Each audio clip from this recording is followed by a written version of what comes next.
A todos, bienvenidos. Qué gusto poder compartir este espacio de estudio con el rabino Gustavo Zuraski, un querido amigo y maestro, y el rabino Gustavo nos ha visitado en diferentes oportunidades aquí en México, en Betel, y es el sofer de una Megilá que tenemos de Megilat Esther con dibujos muy hermosa y que utilizamos cada Purim, y también del Sefer Torah de los 50 años de nuestra comunidad. Además, el rabino Gustavo es de la Keilah Netzach Israel en Ashkelon, y es un gusto poder compartir este espacio y poder aprender, y vamos a tener preguntas, y de esta forma nos vamos a ir preparando para la fiesta de Pesaj. Gustavo, querido Gusti, muchísimas gracias por darnos de tu tiempo, ¿sí? De tus conocimientos, de tu sabiduría para poder prepararnos para la fiesta. Un abrazo y aprovechamos para desearte a ti y a la familia Hag Sameach. Muchas gracias, Rabino. Muchas gracias a la comunidad Betel por tenerme y darme esta oportunidad. Y es muy lindo volvernos a ver, aunque sea de esta manera. La idea de este encuentro, voy a compartir una pantalla de Sefaria, de una hoja de fuentes, es que podamos conversar acerca de la redención de Egipto,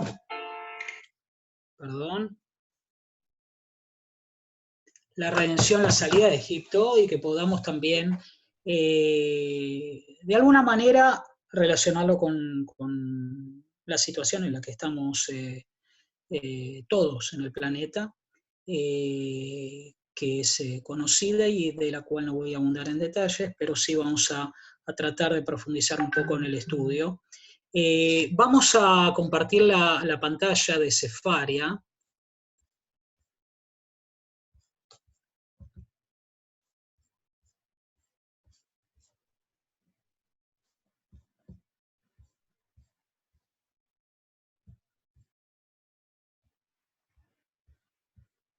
Ok, ahí estamos, espero que esté bien. Espero que se esté viendo. Se ve muy bien, Gusti, se te escucha muy bien y se ve muy bien los textos. Perfecto.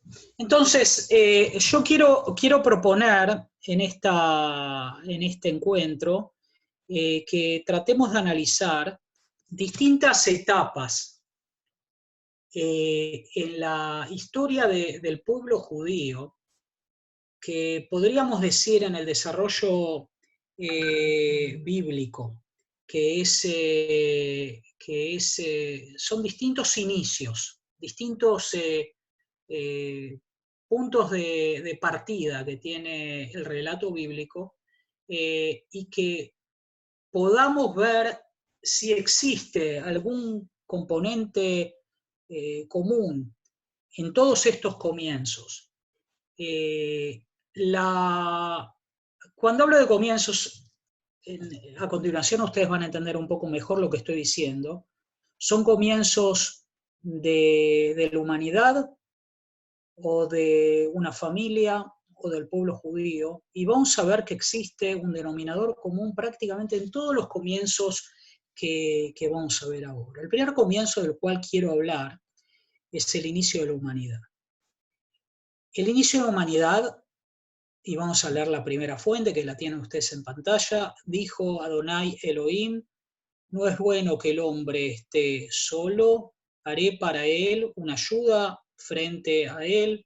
Estamos en el capítulo 2 del libro de Bereshit, estamos comenzando el punto de partida del género humano en el libro de Bereshit, el 2 capítulo, y vemos que el inicio es en soledad. El hombre está solo, el hombre, existen muchísimos comentarios acerca de la naturaleza de esa primera creación humana, si era un hombre, si era una creación hermafrodita.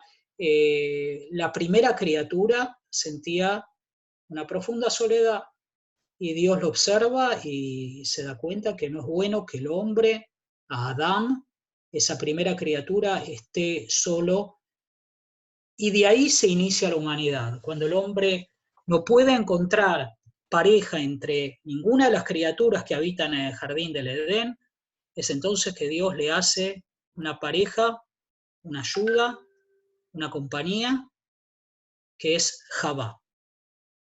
Vemos entonces que el inicio de la humanidad comienza en soledad.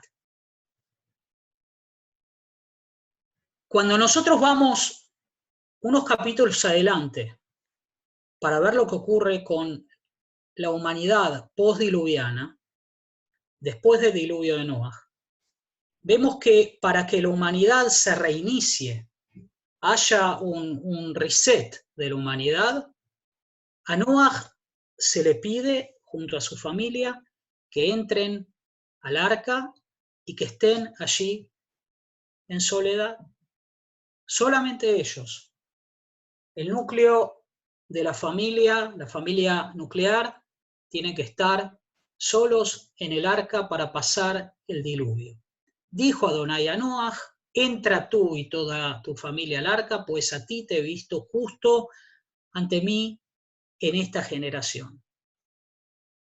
Es muy interesante, acá no se trata de la soledad de una persona, pero sí de una familia en conjunto, Noah, su mujer, sus hijos, las mujeres de sus hijos, que ingresan al arca y pasan esta experiencia traumática del diluvio en soledad. Y acá posiblemente podemos encontrar un segundo denominador común a estos dos inicios, y es un denominador común que luego veremos en otros inicios de la Torá. Cuando el hombre comienza con el género humano, a continuación lo que se le pide al hombre, a Adán y a Javá, al hombre y a la mujer, es que salgan. Digamos, en general nosotros comenzamos o entramos a una nueva etapa por la puerta de entrada. En la Torá vemos que no se entra por la puerta de entrada, sino por la puerta de salida. Vemos que el hombre comienza con la humanidad y se le pide que salga del jardín del Edén. Noah está con su familia durante largos meses en el arca y se le dice que salga del arca. Y luego más adelante vamos a ver, los judíos están en Egipto, también en una experiencia de soledad, y se les dice que salgan de Egipto. Siempre va junta la soledad, por un lado, una idea de soledad de una persona, un individuo o de una familia, y a continuación una salida. Son dos elementos que podemos ver a lo largo del texto bíblico. La tercera historia, el tercer eslabón en esta cadena de inicios que vemos en la Torá, es el inicio del pueblo de Israel. También cuando se inicia el pueblo de Israel, vemos que la Torá presenta aquí un elemento de soledad. Habíase quedado Jacob solo y luchó un hombre con él hasta despuntar el alba.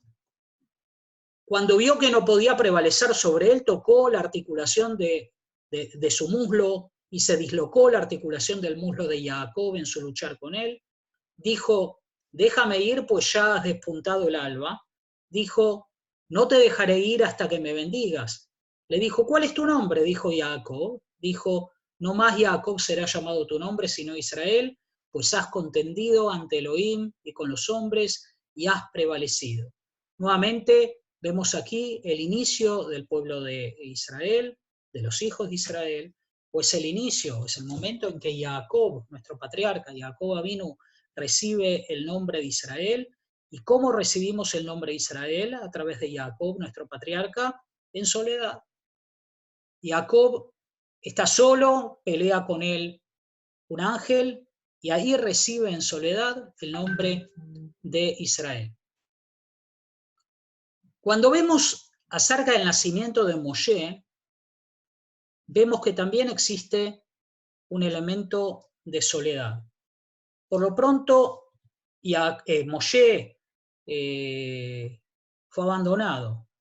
Moshe estuvo solo en su canasto, en su teibá también, fue arrojado a las aguas del Nilo, pero el nacimiento de Moshe, si bien esta es una historia que no aparece en la Torá, Shevichtav, en la Torá escrita, sí aparece en la Sagadot, en los Midrashim, tiene que ver con lo que ocurrió previo al nacimiento de Moshe y es la fuente que quiero compartir con ustedes a continuación. El nacimiento de Moshe. El padre de Moshe se llamó Amram y nos dice el Midrash en Shmot Rabbah que Amram era un hombre importante en su generación y cuando vio que el faraón dijo todo hijo nacido al río echaréis, dijo en vano procrear hijos. Se levantó y dio el divorcio a su esposa. Se levantaron todos, dado que era un líder de su generación, era un hombre importante, todos siguieron su ejemplo, se levantaron todos y dieron el divorcio a sus esposas. Le dijo su hija, tu decreto es más duro que el del faraón, ya que el faraón no decretó sino sobre los hijos varones, y tú decretaste sobre los varones y sobre las mujeres. El faraón no decretó sino para este mundo, y tú decretaste para este mundo y para el mundo por venir. El faraón es un malvado, y tal vez su decreto se cumpla, tal vez no se cumpla. Tú que eres justo, de seguro se cumplirá tu decreto. Se levantó e hizo retornar a su esposa, se levantaron todos e hicieron retornar a sus esposas. Fue ahí que nació Moshe. O sea que Moshe nace, ante todo, por consejo de su hermana mayor, de Miriam, pero también previo al nacimiento de Moshe hay una sensación flotando en el ambiente. De hecho, más que una sensación, es una realidad, según el Midrash, en el que todas las parejas de los hijos de Israel que estaban en Egipto rompen sus vínculos porque no tenía ya ningún sentido traer hijos al mundo.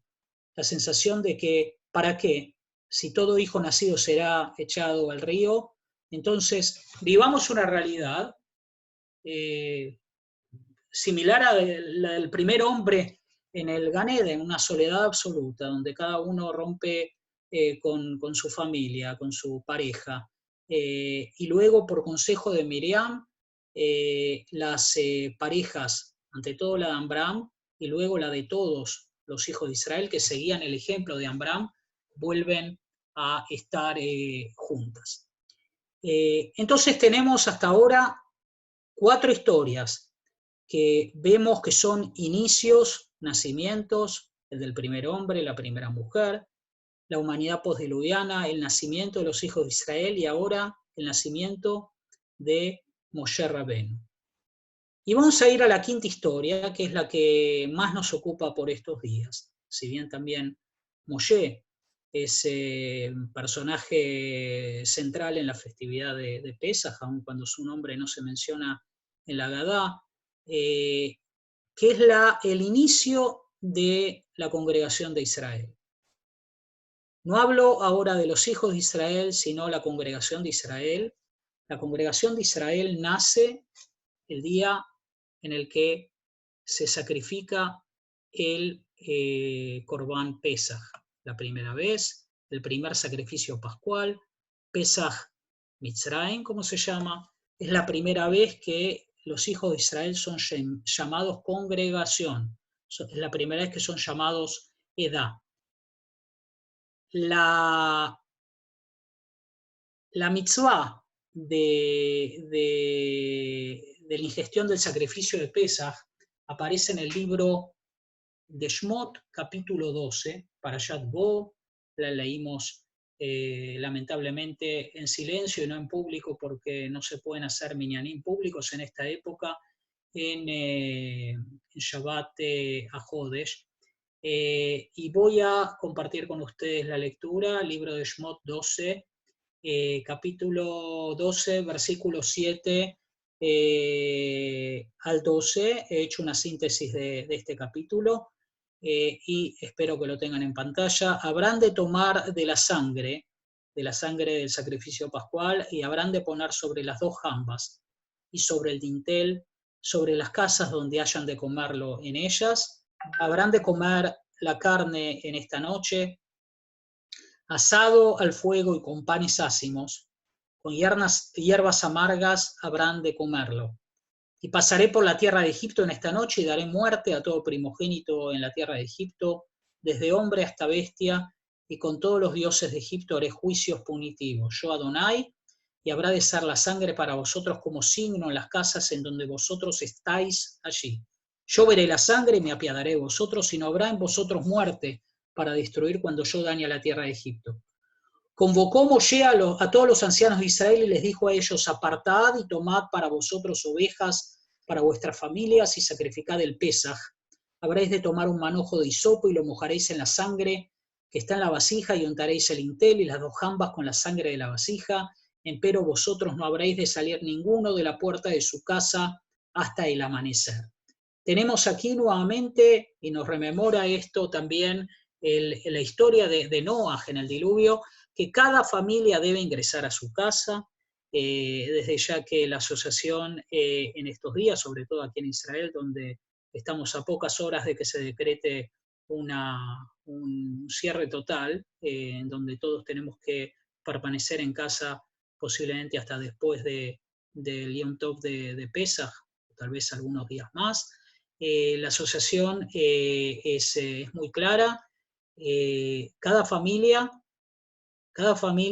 y lo debo aclarar, las instrucciones aquí del gobierno de Israel es que solo la familia que vive en la casa puede estar en la casa. Digamos, la familia Goldstein tiene muchos hermanos, cada hermano tiene hijos, pero solamente cada uno de esos hijos tiene que estar en su casa. La Torá lo dice: se leveit avot, se lavait. Desde ya que en la época de Egipto no había Goldstein, ¿no?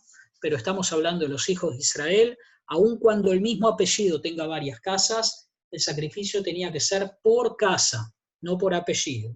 Un sacrificio por casa, y ese es el Corbán Pesaj, ese es el sacrificio pascual. Pero tenemos que cada familia, al igual que ocurrió con Noah, al igual que ocurrió al momento de la salida de Egipto, la noche anterior, que es la noche del Seder, y como ocurre increíblemente con nosotros ahora en estos días, cada familia debe permanecer en casa. Nuevamente tenemos aquí una idea que previo a la salida, previo al inicio, hay una sensación de intimidad, de soledad, de pequeñez, de grupo muy pequeño que está junto. Ahora vamos a analizar qué ocurre y por qué es tan importante el tema del sacrificio de Pesaj en este contexto. Y lo quiero vincular con una idea muy poderosa que aparece en el libro Arbaat HaTurim. El libro de Arbaat HaTurim es obra de Rabbi Yaakov Baal HaTurim, que es en cierto modo el libro que da origen, o es el libro que aporta los fundamentos para luego la obra de Rabbi Yosef Karo en el Shulchan Aruch. Divide la halajá en 4 grandes tomos, compendios, y en el compendio de Orach Haim,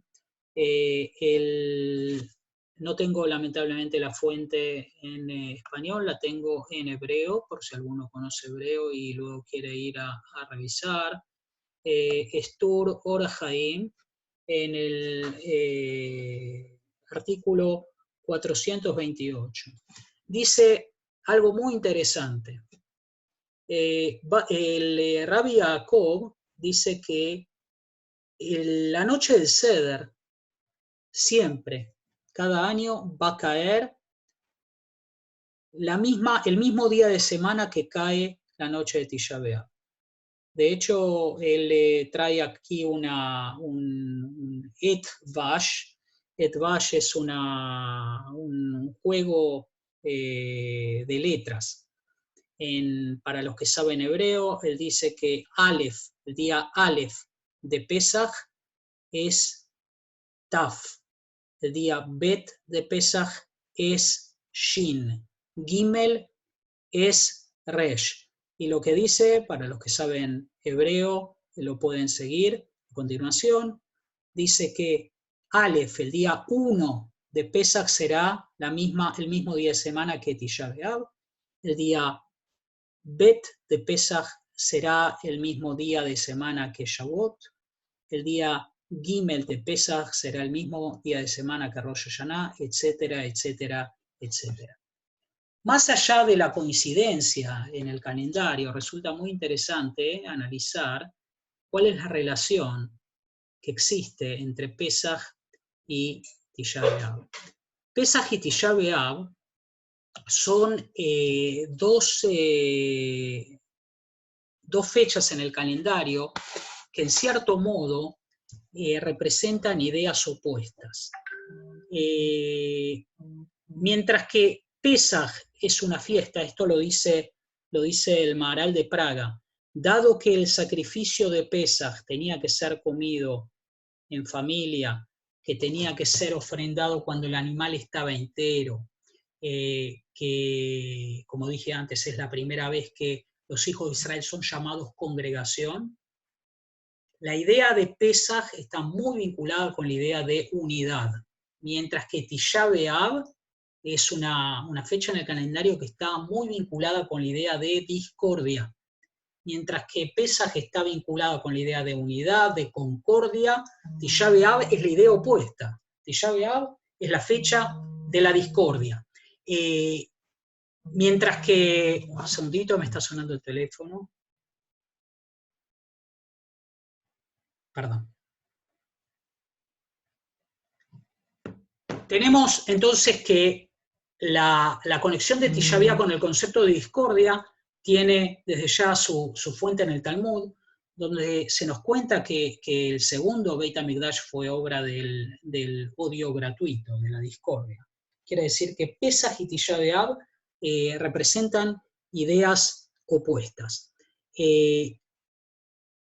En la noche del Seder voy hilando dos ideas paralelas. En la noche del Seder nosotros decimos, una de las preguntas del Manish Taná, es que en esta noche,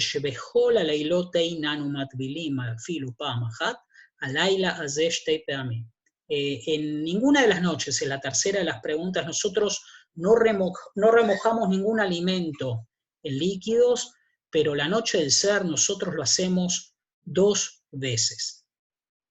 ¿Cuáles son esas 2 veces? La primera vez es cuando remojamos el carpaz en el agua con sal al principio del Seder, y la segunda vez es cuando mojamos el maror en el jaroset. ¿Por qué en la noche del Seder nosotros remojamos 2 veces? La primera vez el carpaz y la segunda vez el maror. Existe una idea muy poderosa que dice que estas 2 veces tienen que ver con 2 famosas, ¿cómo diríamos en español? Atvalot o remojadas que existen en el texto bíblico. La primera es la historia de Yosef y sus hermanos. Nosotros lo tienen en pantalla. Cuando Yosef es arrojado al pozo, luego será vendido, y los hijos de Israel desean hacerle creer a su padre que fue asesinado, que fue matado, que fue comido por alguna fiera salvaje, y tomaron la túnica de Yosef, degollaron un cabrito y embebieron la túnica en la sangre. Esa es la primera vez que se embebe algo que en este caso es la túnica de Yosef. Y la segunda vez es lo que leímos con respecto al sacrificio de Pesaj, y volvemos allí. Nosotros leemos habréis de tomar un manojo de hisopo y lo mojaréis en la sangre que está en la vasija. Con el manojo de hisopo remojaban en la sangre y esta es la segunda remojada. La primera es la de la túnica de Yosef, la segunda es la del manojo de hisopo en la víspera de la salida de Egipto. Fíjense qué interesante. El descenso de los hijos de Israel a Egipto, que está representado por la figura de Yosef, comienza con el remojado de su túnica en sangre. Y el final del exilio en Egipto finaliza cuando los hijos de Israel remojan el hisopo, el manojo de hisopo en sangre. Al principio y al final tenemos un acto muy, muy parecido. Recuerden lo que les dije antes, el odio de Tisha B'Av, el odio gratuito, el odio entre hermanos, que es lo que conduce al exilio, al descenso a Egipto de todos los hijos de Israel junto con Egipto, y al final de ese proceso que duró cientos de años, tenemos la salida de los hijos de Israel a Egipto. En la víspera de la salida de Egipto, los hijos de Israel son llamados nuevamente a remojar en sangre el manojo de hisopo. Recuerden, en la noche del Seder se remoja 2 veces, la primera es el carpaz y la segunda vez el maror, y en ese acto se recuerdan estos 2 eventos, estos 2 episodios que marcan el inicio y el final de toda una época.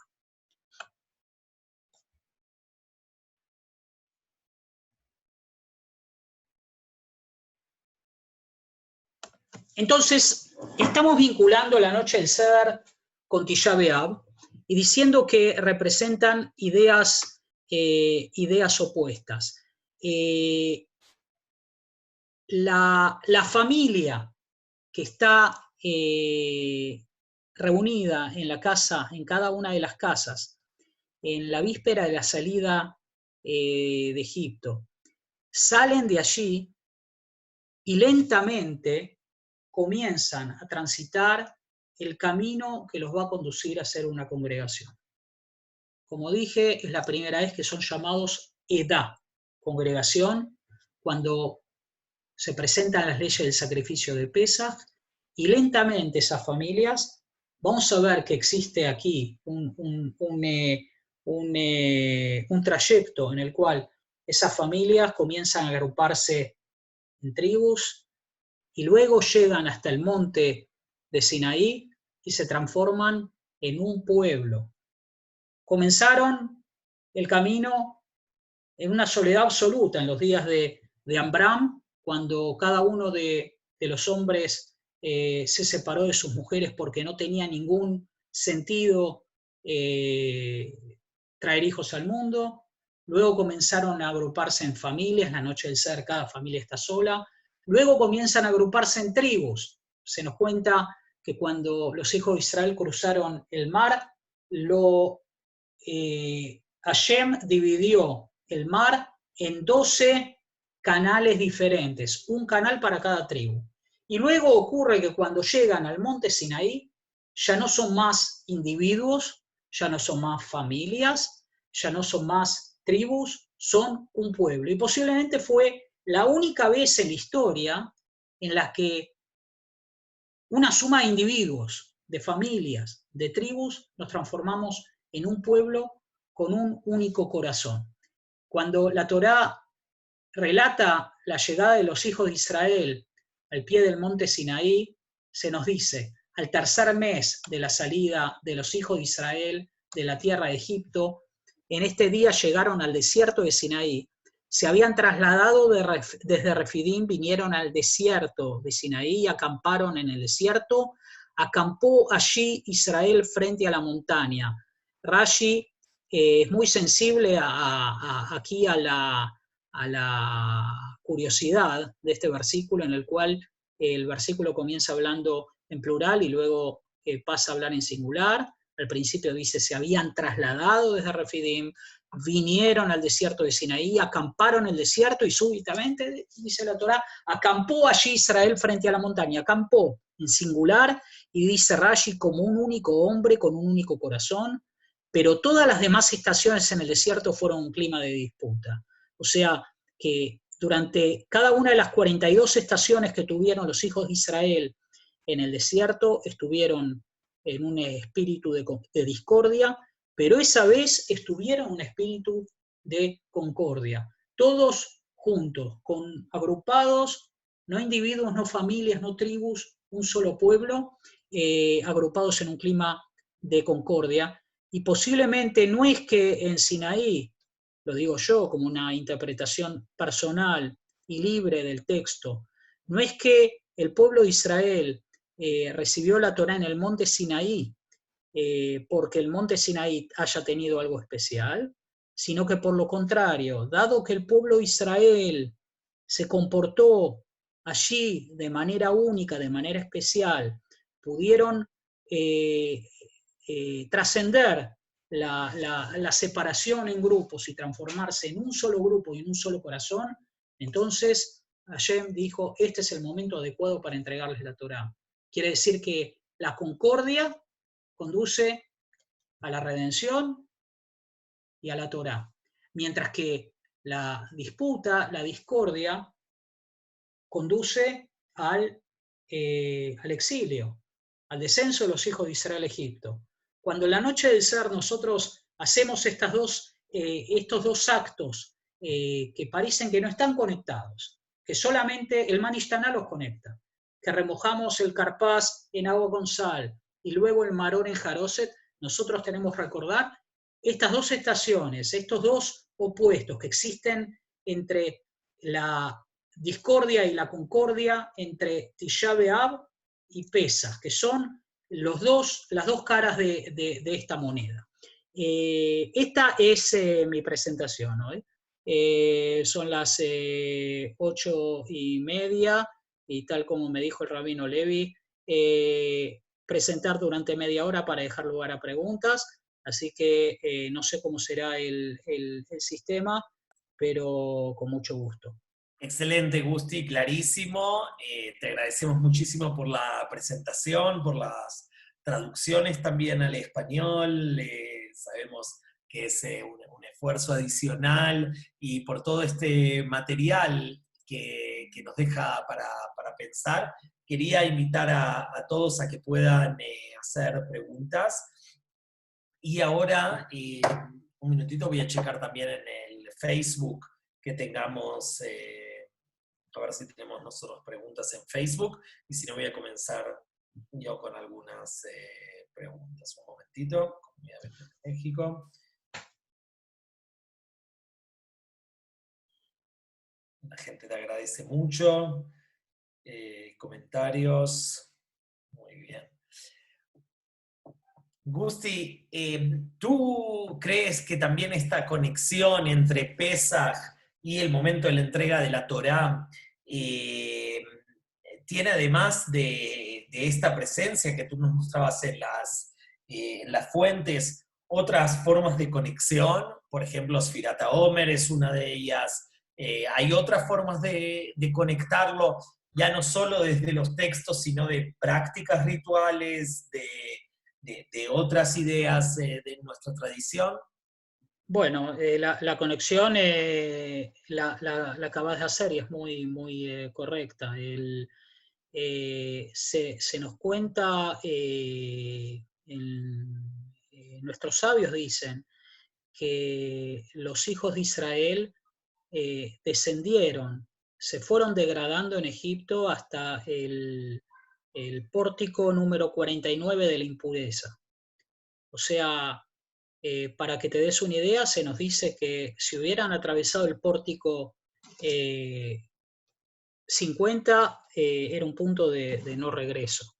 Y se degradaron en un pórtico, hasta el pórtico 49 de la impureza, y luego, después de Pesaj, no es casual que comencemos a subir, a ascender. Toda esa degradación, todos esos escalones que hicimos en descenso, los comenzamos a ascender hasta llegar al monte Sinaí. Quiere decir que la Sfirat HaOmer remite a estos 49 pórticos de impureza y nos conducen hacia la pureza de la entrega de la Torá. Muy bien, Gusti. En otro momento del Seder, ¿tenemos alguna alusión a Yosef, como aquí traías? Yosef en la historia bíblica aparece en el comienzo de la historia de Pesaj, ¿sí? Que hay un nuevo rey, Yosef, que no conoce a Yosef, que no recuerda a Yosef. Así es. ¿Tenemos en algún otro momento alguna alusión a Yosef?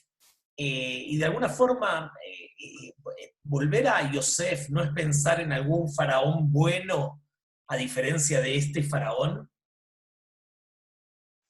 La figura de Yosef, hasta donde yo recuerdo, mi memoria no me falla, no aparece en la Gadá de Pesaj, sí aparece vinculada al primero de los salmos del Alel, cuando decimos Hayam Ra'ab Yanos, el Midrash dice, ¿por qué dice Hayam Ra'ab Yanos? ¿Por qué el mar, qué es lo que vio y qué es lo que hizo correrse? Lo vincula con la actitud que tuvo Yosef cuando se corrió ante la mujer de Potifar. Quiere decir que en mérito de la actitud de Yosef, que pudo controlar sus impulsos en ese momento, es que el mar, varias generaciones después, se abrió ante los hijos de Israel. Esa es la asociación que hago ante tu pregunta. No recuerdo que la palabra, que el nombre de Yosef aparezca en la Gadá, como dije, tampoco el de Moshe. Sí aparece el de Jacob, sí aparece el de Labán, que Labán termina siendo finalmente el malvado eh, ultimativo de la Gadá, y no paró.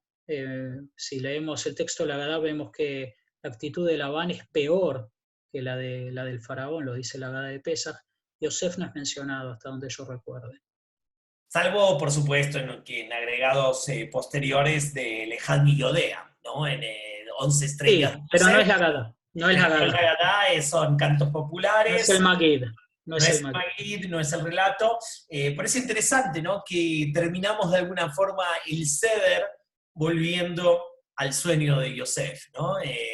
Que la Geulá en última instancia llega cuando el hermano puede soñar y no es atacado por sus sueños, ¿no? 11, las estrellas de Yosef y todo me hizo pensar en eso.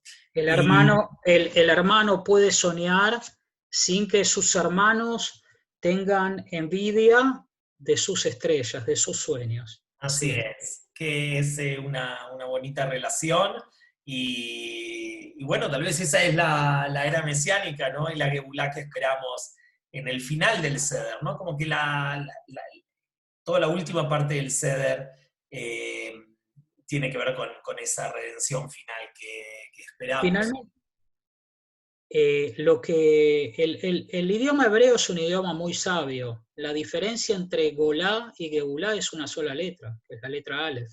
Así es. Y cuando le agregamos la Aleph, que es la unidad, que es el Ejad, la Golá se puede transformar, Golá, que significaría diáspora o galut o exilio, puede transformarse en Geulá, que es redención.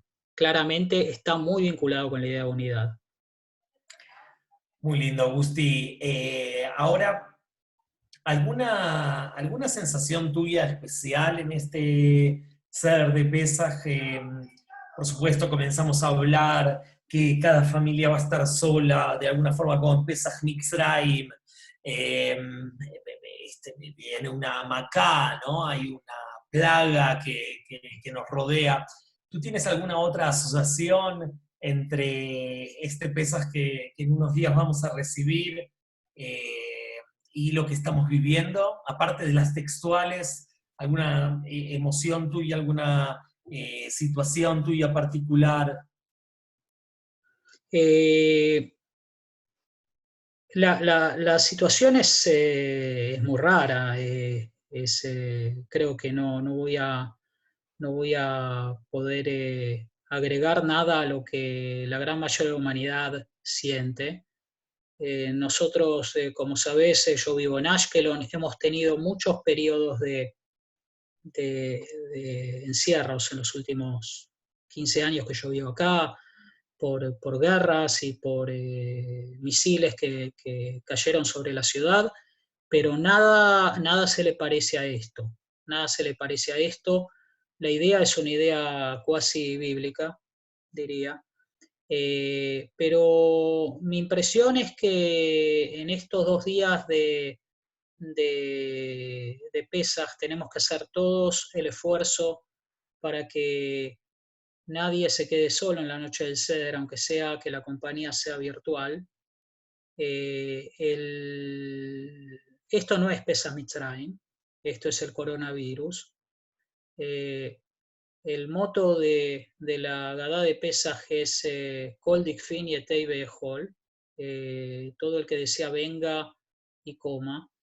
La noche del Seder de Pesaj, la noche original de Pesach Mitzrayim, estuvimos obligados por una cuestión de fuerza mayor a comer el sacrificio pascual en familia, solos.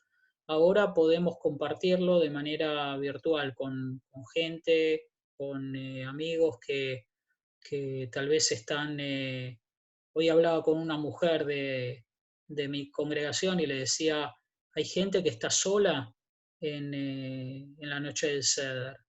Y me dijo, yo también estoy sola, estoy con mi marido. Le digo, no, eso no es estar sola. Hay gente que realmente está sola con 4 paredes.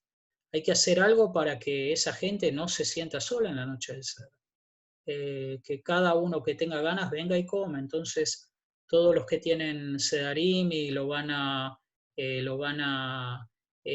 transmitir por vía digital, sería bueno que abran sus puertas, sus cuartos de Zoom para que la gente no se sienta sola, porque esto no es Pesach Mitzrayim. Qué bueno, Gusti. ¿Y cómo te imaginas que va a ser esa salida, ¿no? De cuando podamos ya salir. ¿Qué es lo que le recomendarías a la gente que espera que pase esta situación del coronavirus? ¿Qué podríamos aprender y qué podríamos hacer y tomar de esta experiencia? Bueno, por lo pronto la salida, tal como vimos en la historia de los hijos de Israel al salir de Egipto, es una salida paulatina. Es una salida en donde, como dije, una familia se transforma en una tribu se transforma se une a otras tribus para transformarse en un pueblo y ese pueblo pasa a tener un solo corazón. La idea es una idea casi utópica, no sé cuán posible es que se vuelva a repetir, estaríamos hablando desde ya en días mesiánicos si eso ocurriese, pero yo creo, el otro día lo leía en un artículo eh, muy acertado del historiador Yuval Noah Harari, que él decía que el mundo se encuentra en este momento ante ¿cómo se dice? Parashat Rahim en hebreo, un, ¿Crucijada? una crucijada, un punto de inflexión en donde tiene que decidir si va a continuar su camino hacia la separación o si va a comenzar a ver una cooperación global en áreas que tienen que ver con el interés común. Me parece que desde un punto de vista del desarrollo de la historia de la humanidad sí puede ser un cambio. En este momento se está dando en el mundo, así como cuando un avión está en vuelo y se encuentra con una turbulencia, hay un avión que va por delante del que ya le avisó que está por entrar en una turbulencia. Cuando vivimos en un mundo tan interconectado, en donde lo que ocurre en Guatemala con el coronavirus ya ocurrió hace un mes en la China, existe la posibilidad de que el gobierno chino le informe al gobierno guatemalteco qué es lo que va a ocurrir, a qué se tiene que preparar, cómo tiene que combatir o qué no. Y esta es una disyuntiva que cuando el género humano se dé cuenta que esta cooperación de data, de experiencias, es por el bien de todos, posiblemente se pueda pasar de la discordia a la concordia. Y eso posiblemente sea una de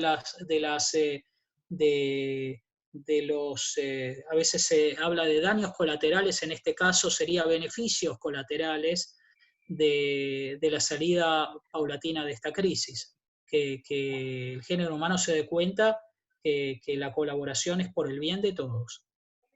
Qué bueno, Gusti, qué mensaje, y esperemos que la colaboración sí exista y que pronto podamos ya salir de nuestras casas, pero salir más conscientes, ¿sí? Salir renovados, salir con un mensaje donde nos lleva a todos a entender que somos responsables unos por los otros.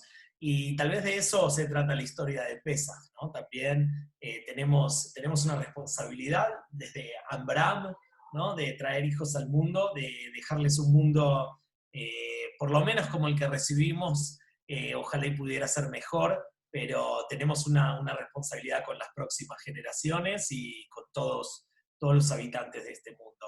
Así es. Y a propósito también, no lo mencioné, pero Moshe se hace hombre cuando sale hacia sus hermanos. La Torá lo dice claramente. Crece y sale. Sí. También su vida su vida madura empezó con una salida. Qué bonito, qué bonito. Así que esperamos que para todos nosotros empiece una salida y tal vez está aquí el secreto, ¿no? Entre encontrar esa Geulá que queremos en nuestra vida.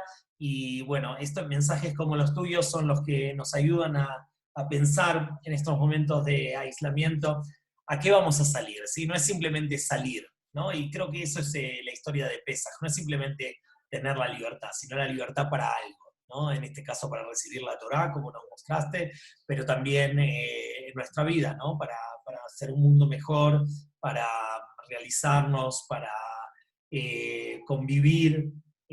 Así que esperamos que la próxima salida sea para bien y poder seguir siempre conectados contigo y seguir aprendiendo. Muchas gracias. Y Hag saludos a Sameach. todos los amigos de México y que tengan Pesaj Sameach Bekasher. Muchas gracias, un abrazo.